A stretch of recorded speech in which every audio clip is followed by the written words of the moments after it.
LSRW சேனலை பார்த்து கொண்டிருக்கும் அனைவருக்கும் வணக்கம்.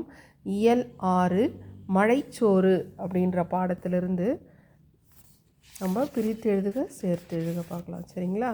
இப்போ ஃபஸ்ட்டு கொடுத்துருக்காங்க கோடிட்டு இடங்கள் ஏதோ கொடுத்துருக்காங்க.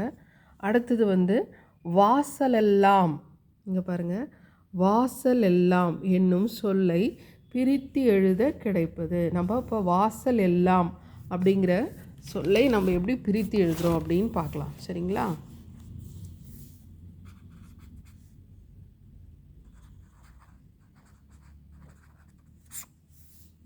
வாசல் எல்லாம்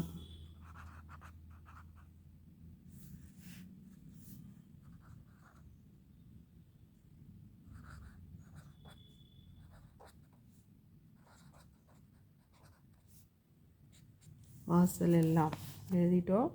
வாசல் எல்லாம் அப்படிங்கிறத நம்ம எப்படி பிரித்து எழுத போகிறோம் அப்படிங்கிறத பார்க்கலாம். சரிங்களா? இப்போது வாசல் எல்லாம், இப்போ இந்த சொல்லில் நம்ம எந்த எழுத்தை எடுக்கிறோம் அப்படிங்கிறது ரொம்ப முக்கியம். இப்போது இந்த இந்த எழுத்து இல்லுக்கு பக்கத்தில் இருக்கிற லேவை எடுக்கிறோம் நம்ம. சரிங்களா? இப்போ எடுத்துட்டு இப்போது பிரித்து எழுதுக அப்படின்னாவே நம்மளுக்கு தனித்தனி சொல் வரணும். தனித்தனி சொல் அப்படின்னா என்ன அப்படின்னு நீங்கள் கேட்டிங்கன்னா, இப்போ 2 சொல்லு நம்மளுக்கு கிடைக்கணும். பிரித்து எழுதுகளை 2 சொல் கிடைக்கணும். ஒரு சொல்லுக்கு ஒரு அர்த்தமும் மற்றொரு சொல்லுக்கு இன்னும் ஒரு அர்த்தம்னா என்னது, மீனிங்ஸ், பொருள் கொடுக்கணும். அதுதான் பிரித்து எழுதுக. சரிங்களா?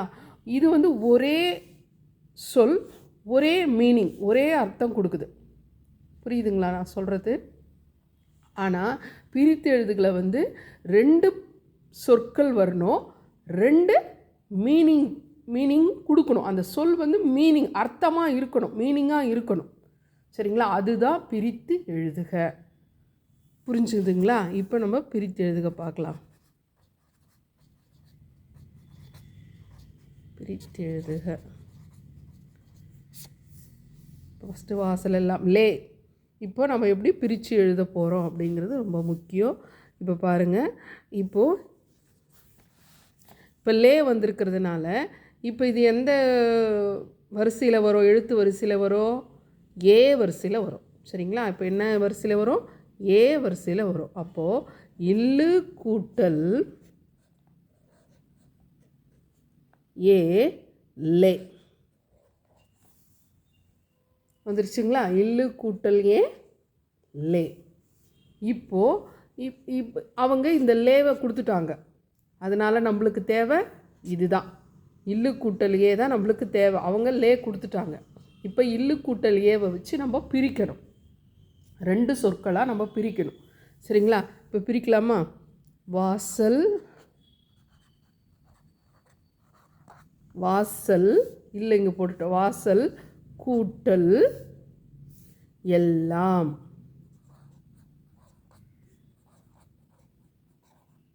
வாசல் கூட்டல் எல்லாம். சரிங்களா? இப்போது வாசல்ங்கிறது நம்ம வாசப்படி, அந்த வாசல் சொல்லுவோம் இல்லையா, அதை தான் நம்ம வாசல் சொல்லுவோம். அந்த வாசல், அந்த முன்னாடி வாசப்படிக்கு முன்னாடி இருக்கிறத வாசல் சொல்லுவோம். எல்லாம்ங்கிறது எல்லாத்தையும் குறிக்கிறது. அப்போ 2 பொருள் படுது. அதாவது வாசல்னு ஒரு சொல், எல்லாம்ங்கிறது ஒரு சொல். அப்போ 2 பொருள் கொடுக்கணும். பிரித்து எழுதுகளை எப்பயுமே நீங்கள் கவனிக்க வேண்டியது என்னென்னா, 2 பொருள் கொடுக்கணும். அதுதான் பிரித்து எழுதுக. சரிங்களா? அவங்க ஒரே சொல் ஒரு மீனிங்கில் கொடுத்துருப்பாங்க. நாம் 2 சொற்களாக்கி 2 பொருட்களாக பிரித்து காட்டணும். புரியுதுங்களா நான் சொல்கிறது?